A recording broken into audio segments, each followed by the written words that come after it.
মাখা হয়ে গেছে। এবারে নেব পাতা। এখানে এনেছি কলা পাতার লেস। কলা পাতার লেস হলে ভালো হয়, আর যদি মোটা পাতা হয় তাহলে খুবই ভালো হয়, চওড়া মোটা। এবারে মাখায় দেব খানিকটা কাঁচা তেল, পাতায় দেব। পাতাটা একটু সেঁকে নিলে ভালো হতো, কিন্তু আমি এখনও আগুন ধরাইনি। এই যে পাতাটা একটু ভালো করে মেখে নেব তেলটা। এবারে আর একটুখানি মাখবো।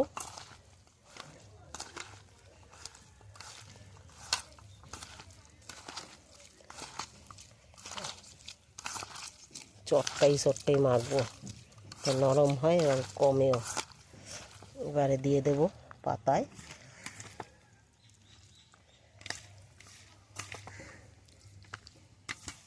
আমি কিন্তু আদা বাটা দেইনি বন্ধুরা, আপনারা চাইলে আদা বাটাও দিতে পারেন। যেহেতু সর্ষে বাটা দিয়েছি তাই আর আদা বাটা দিলাম না। হয়ে গেছে মাখানো এবং পাতায় দেওয়া। কড়াইতে প্রথমে একটা পাতা বসিয়ে দিলাম, ছোট পাতা যেহেতু। এবারে আমি একটা থালায় তুলে নিয়েছি এটা। এবার আস্তে আস্তে করে থালার থেকে নামিয়ে দেব। এবারে এই থালাটা দিয়েই চাপা দিয়ে দেবো। এবারে ধরাবো উনান, যেহেতু আমার 3 উনান, তাড়াতাড়ি রান্না হয়ে যাবে একবারে।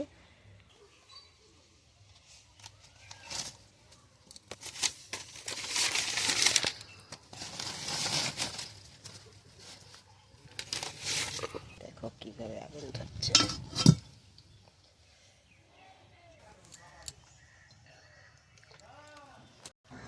কালো জিরা লঙ্কা ফোড়ন দিয়ে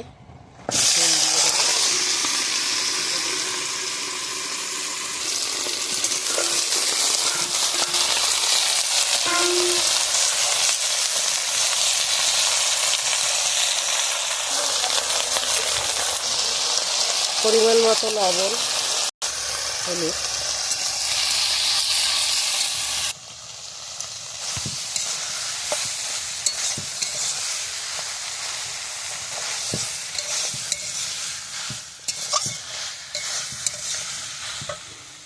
শিম ভাজাটা হতে হতে এখানে ধনেপাতা আছে, আমি এখান থেকে নিয়ে আসবো। এখান থেকে ধনেপাতা তুলে দেব ছিমে। এবার কফির ভিতর থেকেই তো যেতে হবে।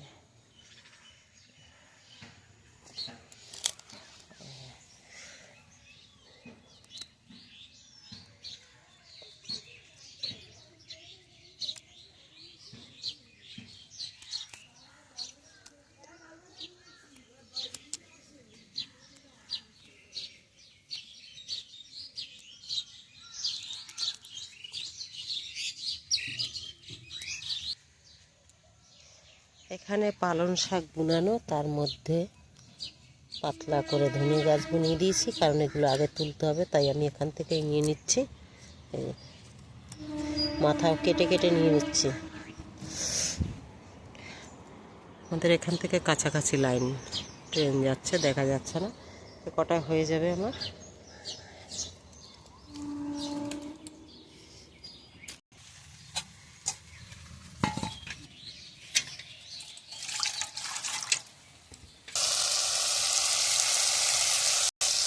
দিয়ে দিলাম ধনেপাতা।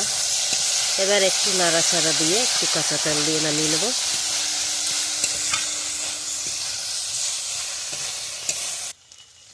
ভাজা হয়ে গেছে, দেব একটুখানি কাঁচা তেল, সরিষার তেল। কাঁচা তেল দিলে গন্ধটা সুন্দর আসবে, স্বাদও লাগবে একটু বেশি।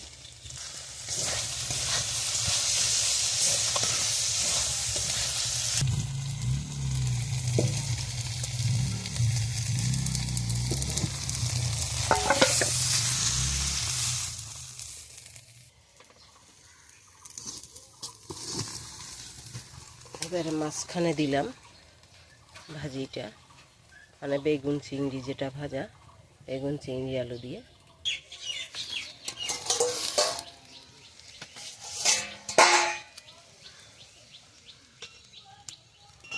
দেখে নেব পিছনটা।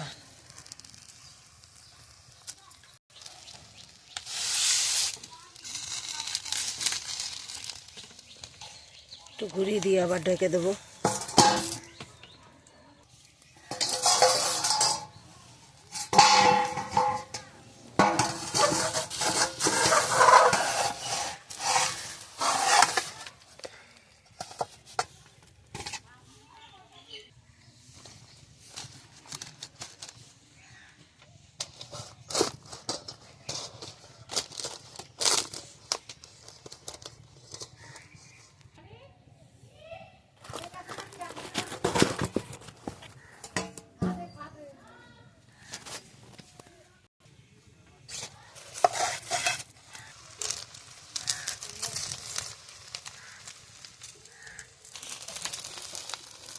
উল্টে দিলাম পাতা, এবারে দেবো একটু কাঁচা তেল, ভালো করে ঘুরিয়ে ঘুরিয়ে।